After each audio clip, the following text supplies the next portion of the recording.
শাওয়াল মাস যাচ্ছে, রমাদান আমরা শেষ করলাম। শাওয়াল মাসে আল্লাহ রাসূল সাল্লাল্লাহু আলাইহি ওয়াসাল্লাম 6টি রোজা রাখতেন। এখনো শাওয়াল মাসের আরো অনেকগুলো দিন আমাদের হাতে বাকি।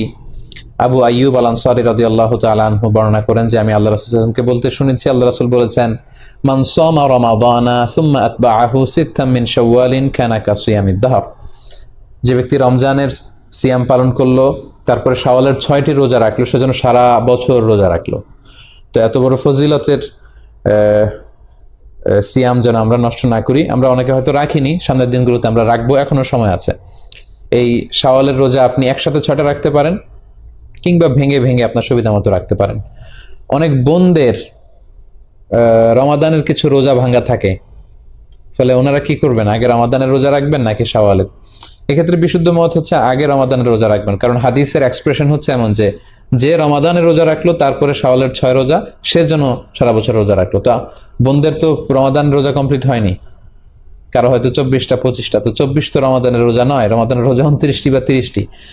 যদিও আম্মা জান আয়েশা রাদিয়াল্লাহু তাআলা আনহার বর্ণনা পাওয়া যায় যে রমাদানের রোজা পূর্ণ করতে করতে শাবান পর্যন্ত চলে যেতাম, কিন্তু বিশুদ্ধ মত হচ্ছে এবং সুন্নাহ সম্মত হচ্ছে, আপনি বোনেরা আপনারা আগে আপনাদের রমাদানের যে রোজাগুলো ভাঙ্গা হয়েছিল সেগুলো আপনারা আগে রেখে নেবেন, তারপর শাওয়ালের 6 রোজা রাখবেন। আশা করি আপনারা বুঝতে পেরেছেন। বিতিরের সালাতের ব্যাপারে আমরা বলেছি, প্রথমে 2 রাকাত, পরে 1 রাকাত পড়বেন, অথবা 3 রাকাত পড়লে মাঝখানে না বসে একেবারে শেষ বৈঠকে আমরা বসবো। এটা হচ্ছে বিতিরের সালাতের সহি পদ্ধতি। আমরা এভাবে পড়ার চেষ্টা করবো ইনশাআল্লাহ। আমাদের কতটুকু পর্দা করতে হবে, পর্দার ব্যাপারে জিজ্ঞেস করেছেন। জি, নারীদের ব্যাপারে যেমনি আল্লাহ চোখকে নিম্নগামী করতে বলেছেন, পুরুষদেরকেও নিম্নগামী করতে বলেছেন, তবে নারীদের পর্দাটা বেশি।